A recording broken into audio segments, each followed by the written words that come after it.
What's the meaning of avow?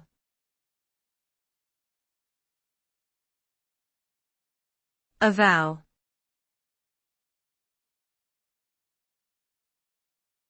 Avow.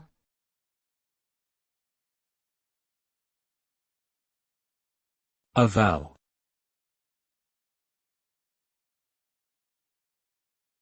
Avow.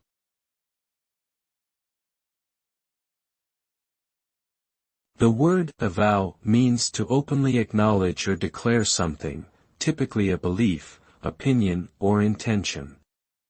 When someone avows something, they are making a public statement about their thoughts or feelings, often with a sense of commitment or conviction behind it. This could be in the context of personal relationships, political affiliations, religious beliefs, or professional commitments. By avowing something, individuals can communicate their values and beliefs to others, build trust and credibility, and assert their identity. However, it can also create controversy or conflict if the avowed position is at odds with social norms or expectations.